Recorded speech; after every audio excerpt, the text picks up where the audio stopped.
Je vous invite à vous lever pour la proclamation. Ton nom, Seigneur, est dans notre cœur comme une aube nouvelle. Louons Dieu, le Père de notre Seigneur Jésus-Christ. Dans sa grande montée, il nous a accordé une vie nouvelle en ramenant Jésus-Christ de la mort à la vie. Nous avons ainsi une espérance vivante. Alors, soyons toujours prêts à rendre compte à quiconque nous en demande raison de l'espérance qui est en nous, avec douceur, avec respect. Au nom de Dieu, la grâce et la paix vous sont données et renouvelées au nom du Père, du Fils et du Saint-Esprit. Amen. Je vous invite à vous asseoir. Et avec toute l'équipe qui a préparé ce culte et l'après-culte ce matin, eh bien, nous vous accueillons, nous vous souhaitons la bienvenue. Nous sommes en petit comité puisque c'est les vacances, nous sommes au milieu des vacances maintenant, ça dure 2 semaines pour les familles. Ah, voilà, c'est un peu mieux, je crois. Hein, ouais. Et je vous propose un petit peu... Voilà, merci, c'est gentil. Merci, Octavio. Je vous propose je vous annonce, pour ceux et celles qui ne le savent pas, que notre chère petite Maï, notre petite souris qui était si serviable, elle est partie, elle s'est éteinte dans son appartement. Donc j'ai préparé un mot de la part de moi, mais au nom du conseil, des pasteurs et de toute l'équipe active à la paroisse Rive-Gauche. J'aimerais le lire maintenant, vous l'avez aussi pour plus tard si vous voulez le relire. Et c'est une manière de faire part déjà dans notre famille en Christ de notre Maï Jacquemet. Elle m'avait dit qu'on dit Maï, alors je dis Maï. Chers frères et sœurs, chères sœurs en Christ, notre chère Maï Jacquemet s'est éteinte jeudi 24 avril dans son appartement des Clochettes à l'âge de 76 ans. Lundi de Pâques dernier, le 21 avril 2025, c'était le jour de son anniversaire. Et dimanche de Pâques, au temple de Champel, jour de résurrection, elle était avec nous active jusqu'en début d'après-midi pour nous offrir, comme si souvent, boissons et apéritifs et pour aider Daniel au rangement habituel qui durait quand même jusqu'en début d'après-midi. Combien d'entre nous sont sous le choc et dans la tristesse d'une telle nouvelle? Notre chère petite Maï, si présente, si serviable, si attentive et si touchante, et si secrète et mystérieuse. Maï s'en va vers la maison du Père pour y demeurer dans la lumière de l'amour et dans la beauté de la paix, auprès de notre Seigneur Jésus-Christ. Maï était veuve de son cher Roland depuis plus de 2 ans, mais elle avait poursuivi sa nouvelle vie en s'accrochant à ses valeurs, notamment d'aide à son prochain et de service indéfectible. Ainsi, son engagement 3 jours par semaine dans l'association des Samaritains, au secteur des dons du sang, où elle préparait pansements et collations finales pour les donneuses et les donneurs.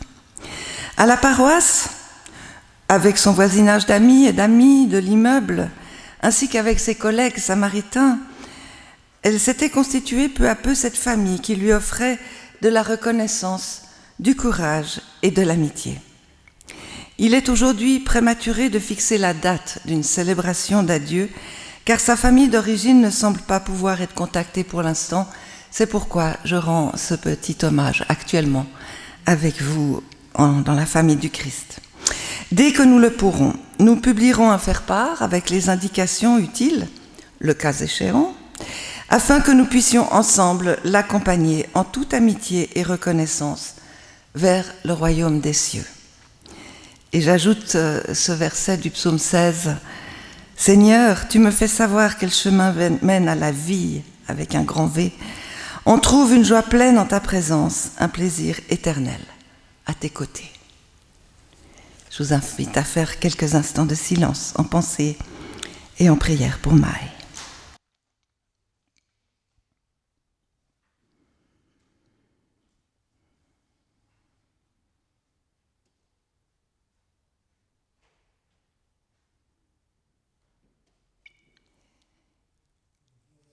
Merci Maï, et nous poursuivons notre culte avec le chant 1207 à la page 178. Page 178, 1207. Tournez les yeux vers le Seigneur et rayonnez de joie.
Je vous invite à tourner les yeux vers le Seigneur et tourner les yeux aussi vers notre intimité, notre intérieur, avec cette prière sur nos défaillances sous la grâce du Seigneur.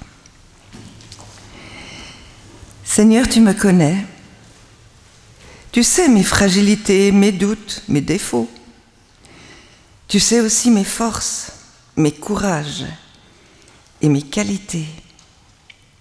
Seigneur, j'ai besoin de me sentir pardonné ou pardonnée et aussi fortifié par ma confiance en toi et dans ta confiance en moi. Seigneur, tu connais ton Église, tu connais ses corruptions, ses fautes graves parfois, son attention trop centrée peut-être sur son fonctionnement.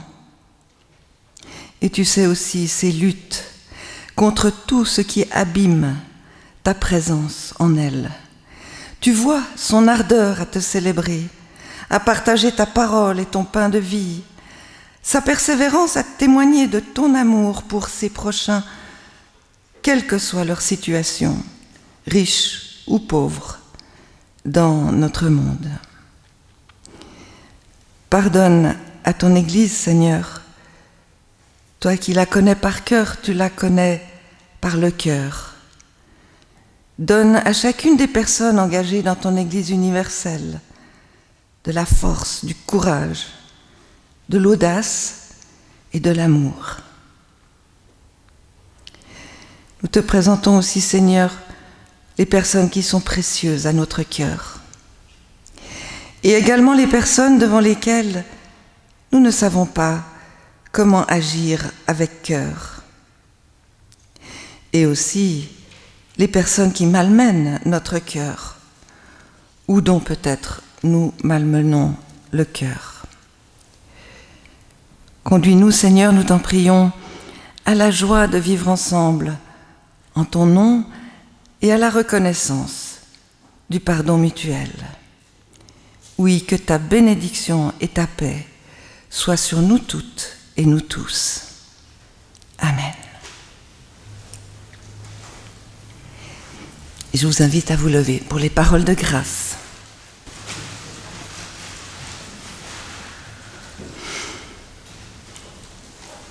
L'apôtre Paul a écrit le pardon de Dieu.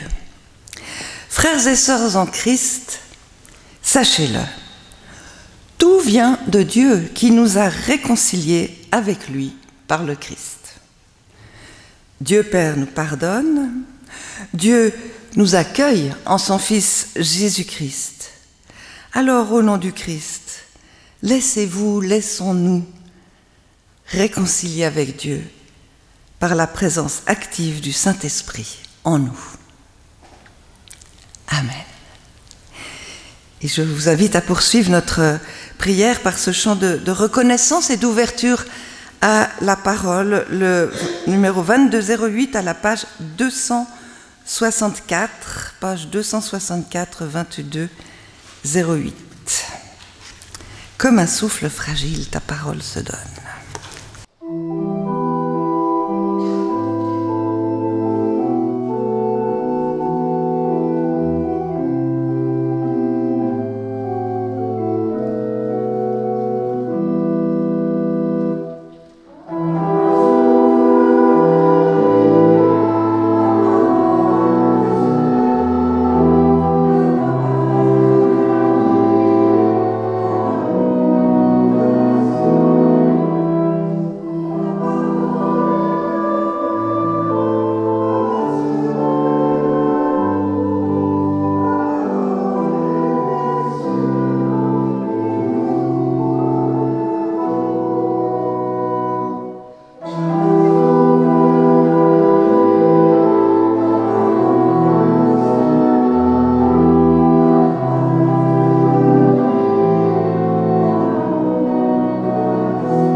Deux parties dans notre culte. Voici la première sur les 4 vivants. Avez-vous déjà remarqué lors de vos visites dans une église, protestante ou catholique en tout cas, ces 4 figures d'animaux aux ailes déployées ou abaissées, plusieurs ailes. Parfois, c'est dans le chapiteau du portail de l'église. Parfois, c'est autour de la chaire. Parfois, c'est dans les vitraux. Parfois, ils sont les 4 ensemble, comme sur votre feuillet. C'est une peinture, enfin une fresque qui vient des météores, d'un couvent des météores en Grèce. Parfois, Parfois, ils sont donc les quatre ensemble, et parfois, ils sont chacun pour soi, séparément. De qui s'agit-il? Sans doute le savez-vous? Est-ce que vous savez? Quelqu'un le sait? Oui. Voilà, il y a des allusions à l'Apocalypse, c'est juste, et au prophète Ézéchiel. D'abord, ce sont ces êtres surnaturels décrits justement dans une prophétie, une vision d'Ézéchiel au tout début de son ministère. Et ensuite, à la fin de nos écritures bibliques, eh bien, il y a cette vision rapportée par Jean de Patmos. Alors, Ézéchiel dit qu'il voit, vous avez ça sur vos feuillets, un immense nuage, d'où jaillissent des éclairs de feu. Je vous ai épargné la description, mais vous pouvez la lire, c'est magnifique. Et au centre, 4 êtres vivants, dotés de 4 faces et de 4 ailes lui apparaissent. Une face d'homme, une face de lion, une face de taureau et une face d'aigle. Et Jean écrit « Voici qu'il y avait un trône dans le ciel, et sur ce trône, quelqu'un était assis. Au milieu du trône et tout autour du trône, 4 êtres vivants, remplis d'yeux devant, derrière. Le premier est comme un lion, le deuxième comme un taureau, le troisième a comme un visage d'homme, et le quatrième est comme un aigle en plein vol. Les 4 ne cessent de dire jour et nuit, « Saint, Saint, Saint est le Seigneur Dieu le Tout-Puissant, qui était, qui est et qui vient. »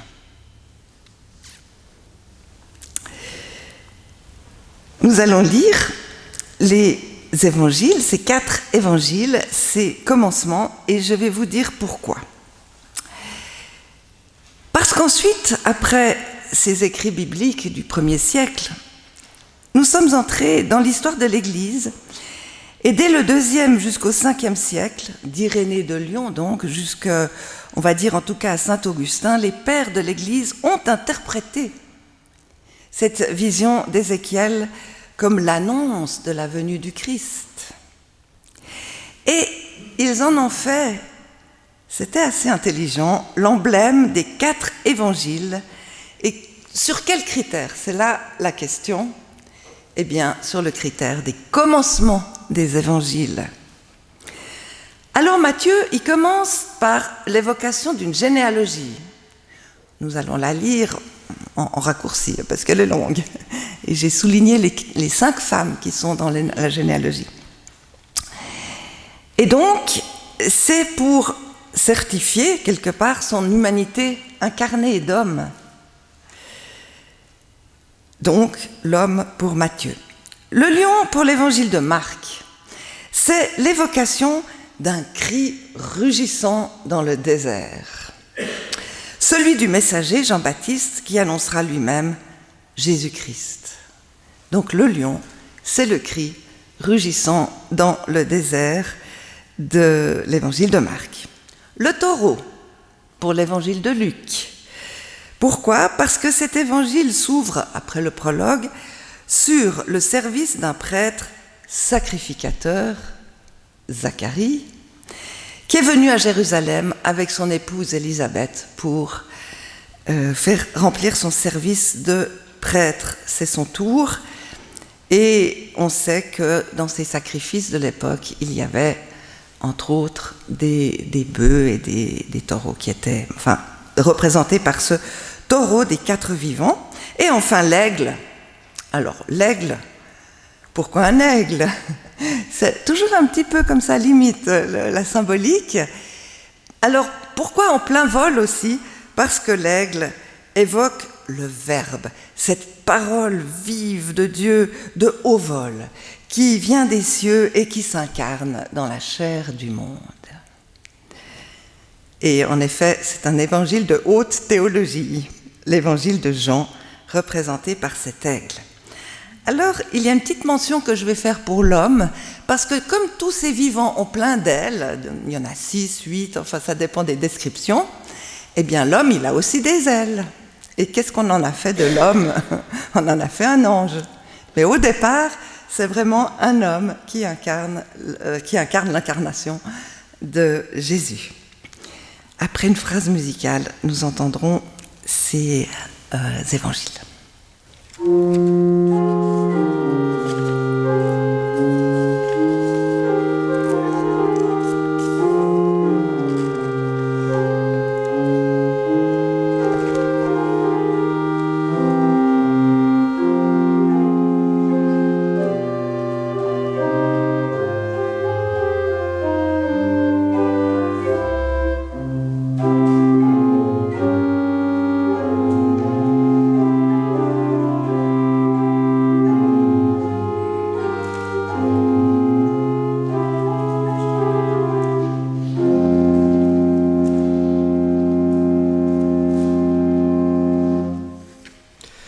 Évangile selon Matthieu.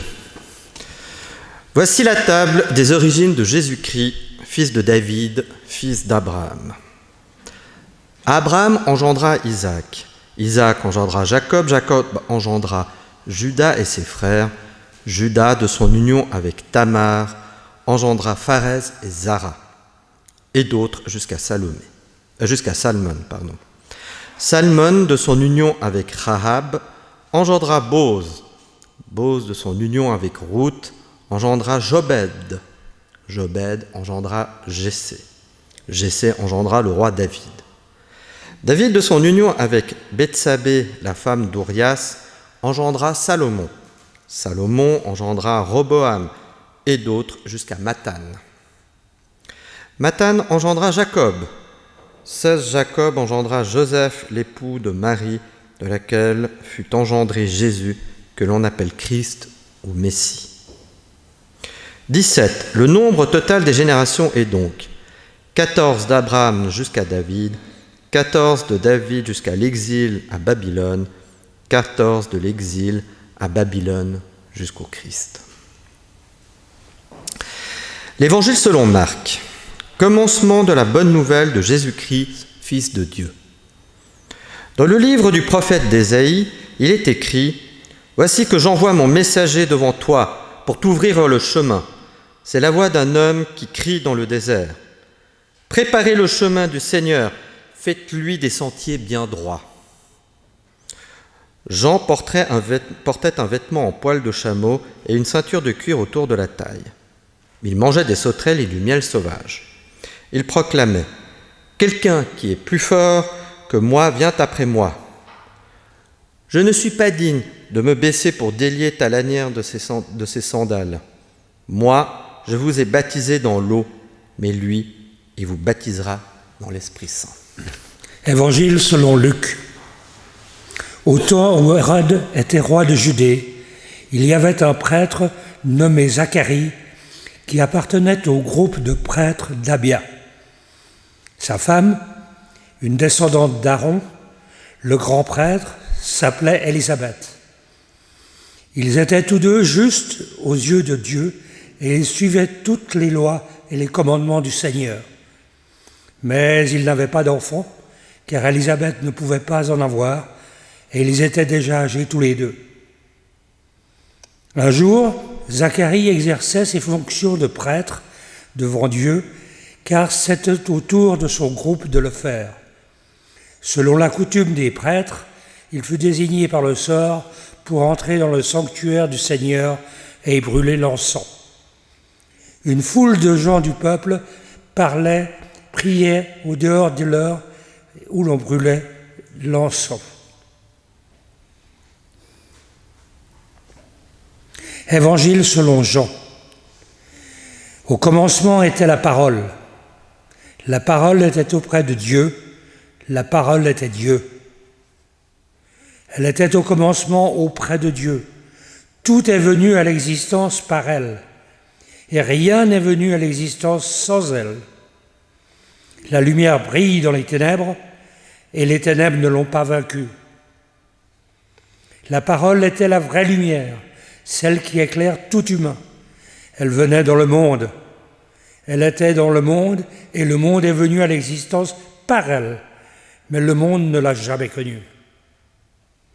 La parole est devenue un homme et il a habité parmi nous. Nous avons vu sa gloire, la gloire qu'un Fils unique, plein de dons de la vérité, reçoit du Père. Dieu, personne ne l'a jamais vu. C'est le Fils unique qui est Dieu et qui vit dans l'intimité du Père. C'est lui qui a conduit à le connaître. C'est étonnant quand nous écoutons ces commencements d'évangile, comme c'est différent. Alors, est-ce que c'est tout faux puisque tout le monde ne dit pas la même chose? Ou est-ce que c'est comme lorsqu'on est témoin d'un événement ou d'une fête ou d'un accident? Eh bien, vous n'aurez jamais le même récit de chaque personne, témoin de cela. Les récits, au fond, comme un patchwork, se complètent. Et c'est le cas pour nos évangiles. Et je me suis dit que peut-être, si vous êtes d'accord, nous pourrions examiner ces évangiles, pas du côté des auteurs, mais du côté de nous. Comment nous aimons tel ou tel évangile plus que l'autre. Et je voudrais vous proposer ce petit moment un peu interactif. Dites-moi quel évangile ou quel commencement d'évangile, peut-être déjà comme vous voulez, quel évangile vous préférez. Et je vous dirai qui vous êtes. Oui. Donc, une petite minute pour se dire, mais il faut que ce soit spontané, il ne faut pas commencer à réfléchir. Quel évangile est-ce que je préfère? Alors, je vais vous poser les questions. Et ça m'intéresse qu'il y ait déjà spontanément... Alors, les Matthieu. Qui? Les Matthieu. Qui préfère Matthieu? 1, 2, 3, 4. Qui préfère les Marc? Enfin, qui préfère l'évangile de Marc? Qui sont les adeptes de Marc? Enfin, adeptes, c'est un peu un grand mot, mais enfin, les amis de Marc. Personne? Pas d'évangile de Marc? D'accord. Les Luc? 1, 2, 3, 4, 5, 6, 7, 8. Et les Jean? Voilà. 1, 2, 3, 4. C'est le plus difficile, mais en général, vous êtes le plus nombreux. Et il y a encore une case qu'on peut remplir si jamais, c'est les indécis, qui n'arrivent pas à se décider. Tout le monde s'est décidé, mais tout le monde n'a pas forcément voulu dire, c'est ça. Hein? Donc, pardon? Non, il y a quelqu'un qui veut dire quelque chose? Non. Elle avait besoin d'une précision. Ah, une précision, oui, dites-moi.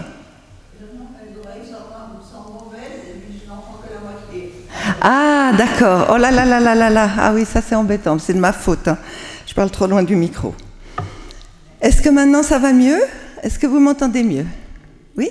D'accord. Alors, les Matthieu. Vous aimez connaître vos racines. Elles vous permettent de vous situer face à vos projets d'aujourd'hui. Vous aimez également les traditions.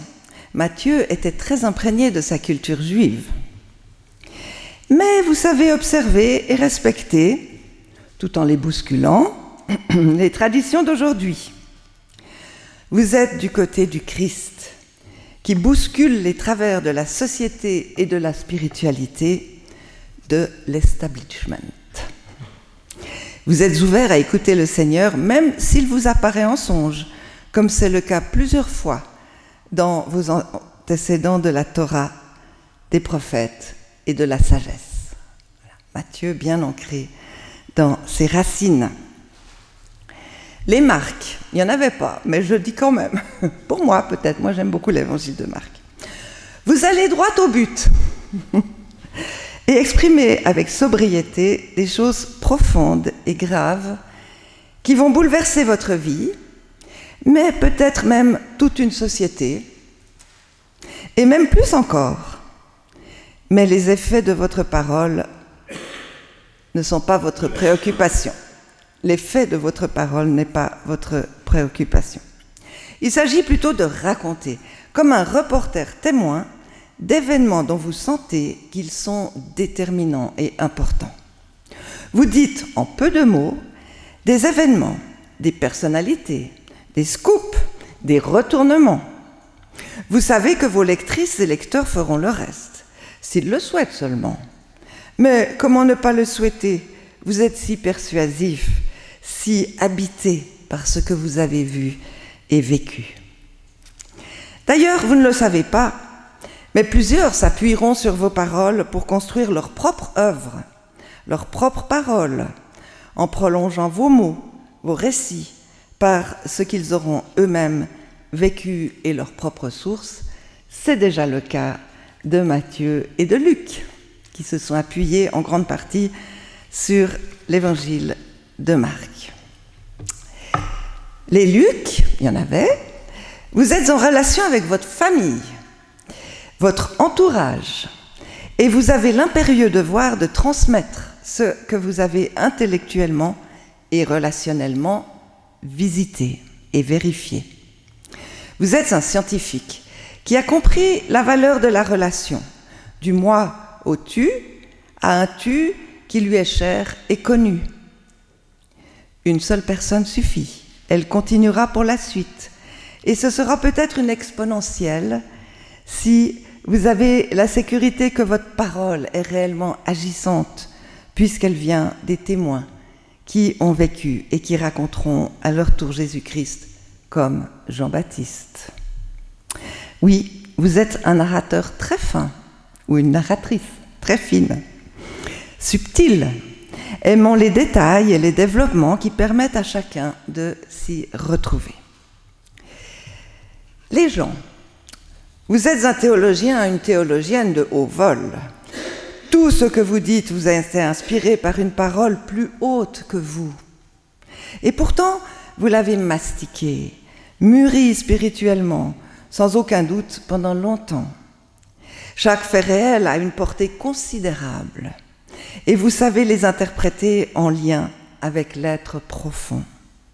Ainsi, vous rejoignez celles et ceux qui sont plutôt méditatifs, avec une vie intérieure intense, celles et ceux qui savent recevoir cette étrange lumière que d'autres rejettent, parce que c'est trop compliqué, nébuleux.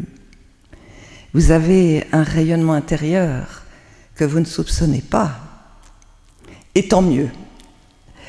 Et par-dessus tout, vous l'aimez, ce verbe, ce logos, cette présence de Dieu qui s'est faite chair, qui est là, aux côtés de ses disciples, et aujourd'hui à vos côtés, à la vie, à la mort, et de la mort à la vie. Ce Fils de Dieu Jésus-Christ, car la loi, la Torah est venue par Moïse, la grâce et la vérité sont venues par Jésus-Christ. Et maintenant les indécis, dont je suis aussi un peu parce que je trouve qu'on aime tous ces évangiles. Comme je vous comprends, tous ces évangiles dans leur personnalité, dans leur apport, dans leur manière de dire Jésus-Christ et de le raconter, se complètent définitivement, tant et si bien qu'on ne peut les séparer les uns des autres. Je vous encourage cependant à laisser parler votre voix intérieure et à explorer lequel cette voix intérieure vous dit qui soit le plus proche de vous, tout en gardant la générosité du généraliste.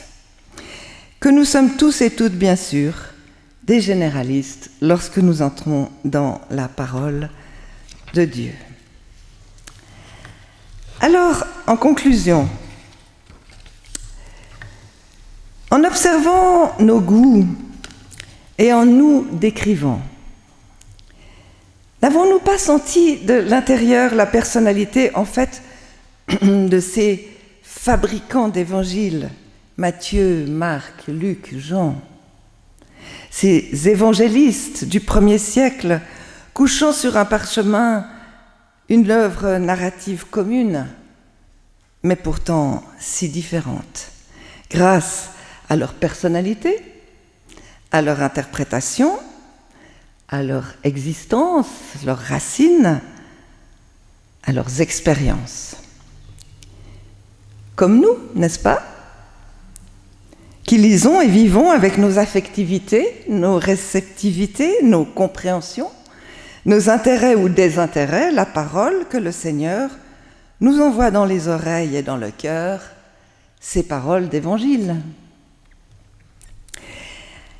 Allons un peu plus loin. Et si nous étions, nous, ici, maintenant, à notre tour, les évangélistes d'aujourd'hui, si nous étions par nos affinités de lecture, de partage de la parole, par nos personnalités, par notre éducation, par notre manière de témoigner de cette parole de Dieu qui nous habite, si nous étions nous aussi des fabricants d'évangiles, avec les langages d'aujourd'hui, dans nos familles,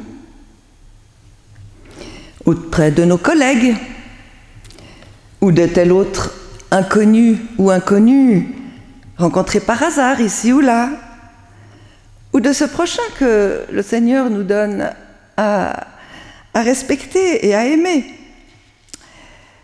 N'est-ce pas là une mission que Dieu nous confie? Sinon quoi? Sinon rien. Rien peut-être, et même sans doute rien du tout. Rien de reçu, ni d'entendu, ni de transmis. C'est l'apôtre Paul qui dit ça, hein, Romains 10, 14. Comment est-ce qu'on pourrait suivre la parole de Dieu si personne ne l'a entendue et ceux qui l'ont entendue, s'ils ne la transmettent pas, et si ceux qui la transmettent, si les gens qui ne l'écoutent pas? Nous sommes des fabricants d'évangiles, comme l'apôtre Paul. Et c'est comme ça qu'il y a un avenir pour notre foi, pour la foi de nos descendants, pour cette foi en Jésus-Christ qui nous habite. Et si elle n'était jamais sortie du coffre-fort de nos cœurs et de nos intelligences, quel dommage! Nous n'aurions d'ailleurs pas les évangiles.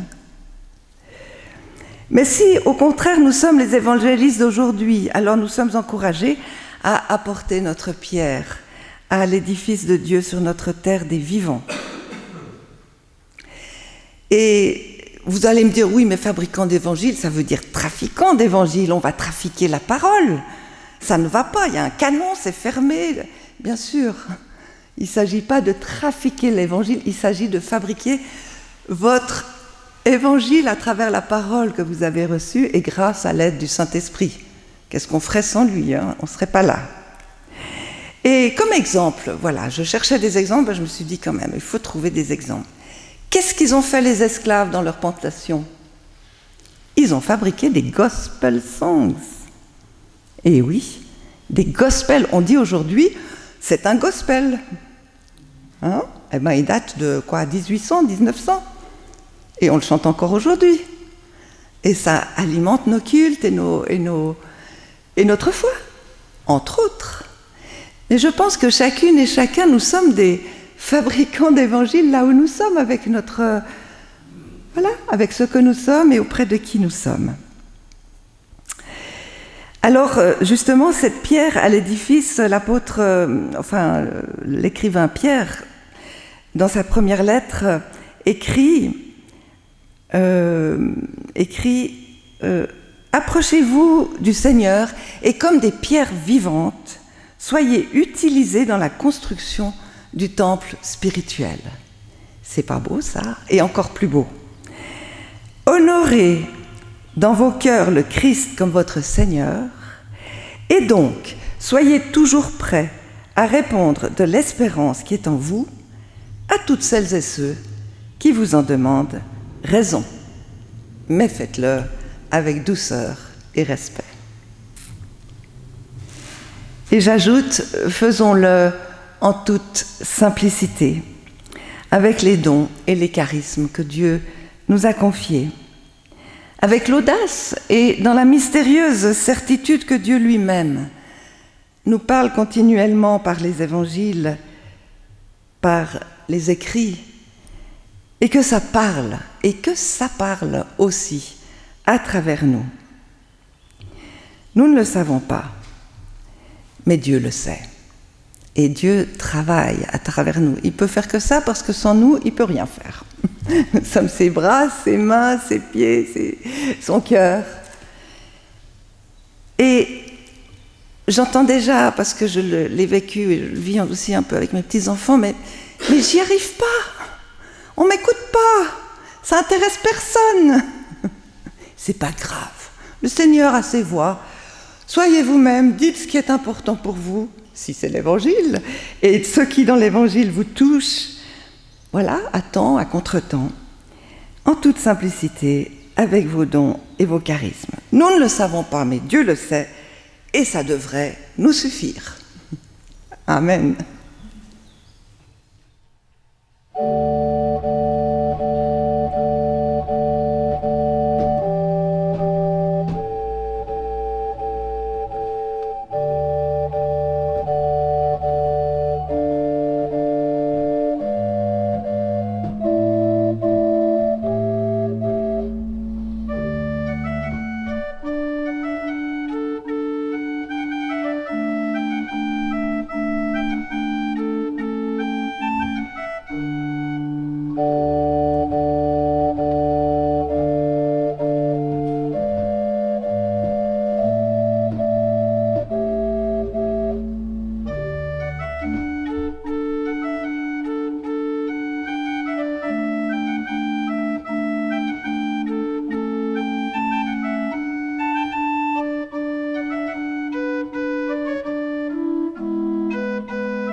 Je vous invite à confesser notre foi et je lirai cette confession. Mais par contre, où j'entrerai le répond qui se trouve au numéro 61 89.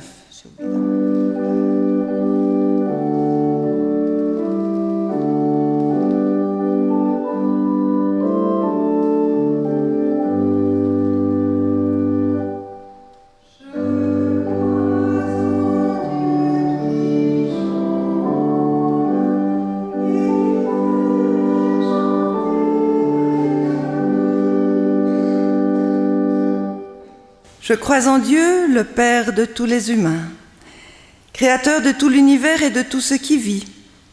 Il nous a fait hommes et femmes à son image. Je crois en son Fils Jésus-Christ, notre Seigneur, né d'une femme en notre condition humaine, mort et ressuscité pour nous faire partager sa vie. Toujours vivant parmi nous, Il est l'espérance du monde.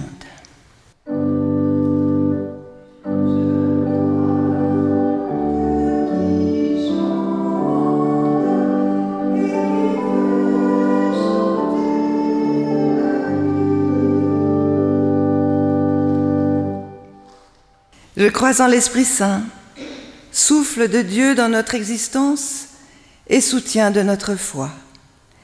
Par l'amour du Père et du Fils, il nous fait connaître l'amour entre frères et sœurs.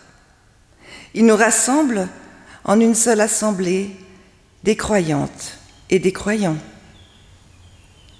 Je crois que sauvés du mal et de la mort, nous sommes appelés à une vie nouvelle ici-bas, sur notre terre, et au-delà de nous, dans le royaume des cieux.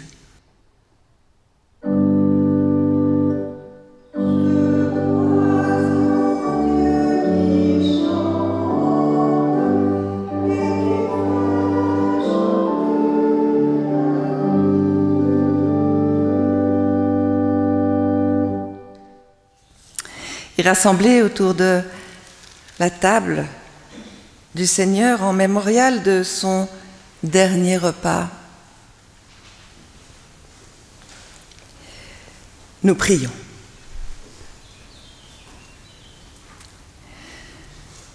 Ô Seigneur, tu nous as convoqués pour des siècles à ton dernier repas, qui est aujourd'hui le nôtre. Tu t'es donné pour nous donner la vie, et ce pain de vie en est le symbole. Tu as laissé d'autres te crucifier, et tu as versé ainsi ton sang. Tu as dit que cette coupe d'alliance, elle représentait ce sang versé, innocent, mais qui est en fait ton alliance avec Dieu ton Père, qui est notre Père. Notre alliance en Dieu, par toi Jésus-Christ, pour toujours. Merci Seigneur, parce qu'aujourd'hui encore, non seulement nous célébrons le mémorial de ton dernier repas, ensemble, en communauté, mais parce que, par cette célébration, nous devenons ensemble ton corps, le corps du Christ, ensemble, au cœur de notre monde. Et puis Seigneur, ensemble, oui, ici, mais ensemble avec ton Église universelle sur toute la terre, visible, invisible. Et c'est pourquoi nous te prions. Nous intercédons pour nos frères et sœurs, chrétiennes et chrétiens dans le monde, celles et ceux qui, comme nous, sont rayonnants de ta lumière dans un pays où nous pouvons parler, où nous pouvons exprimer notre liberté, nos idées. Et puis ensemble avec celles et ceux qui le payent cher de croire en toi et qui le payent aussi, comme toi, de leur vie parfois.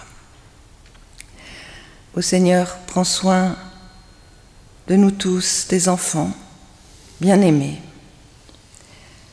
et fortifie-nous par ce repas pour notre solidarité et vraiment la volonté d'être juste et bienveillant.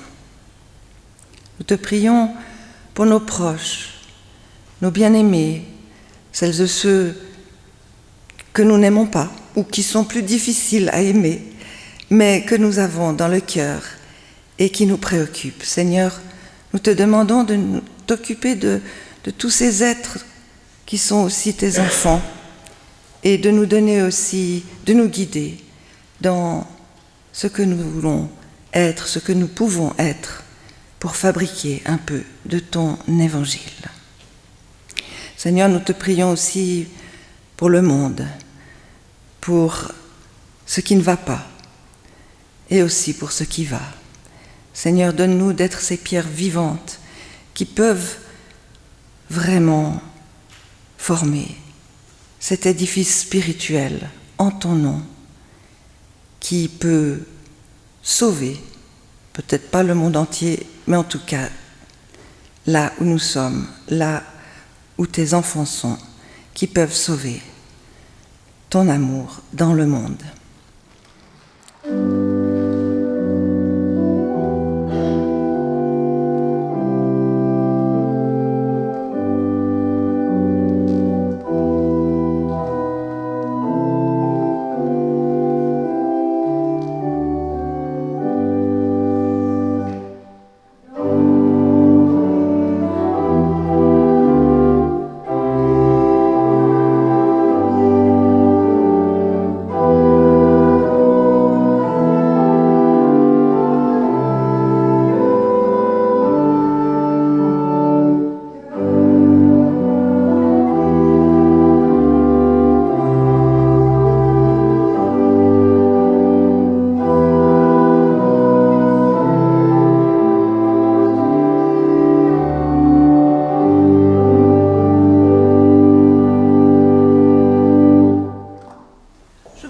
À dire simplement la prière, Notre Père, parce que cet art, est-ce que vous êtes d'accord de la chanter parce que c'est si beau.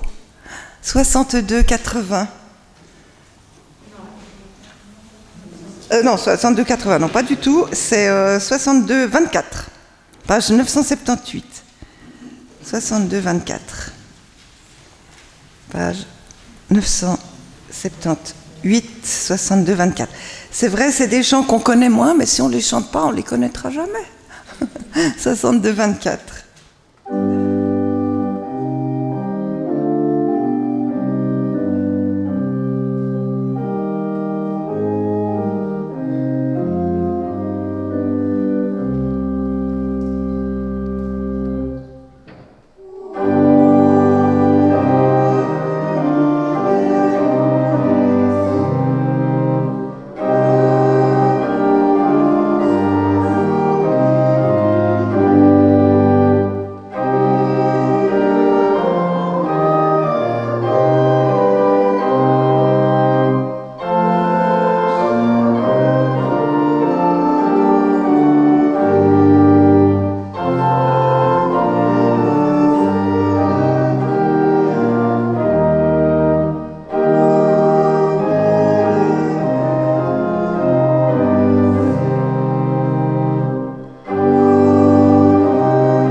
Sur les chemins du monde, le Seigneur nous appelle et il nous envoie. Sur les chemins du monde, Dieu est là, il est avec nous, il ne nous lâchera pas. Sur votre chemin dans le monde, Dieu vous bénit, vous accompagne et vous garde.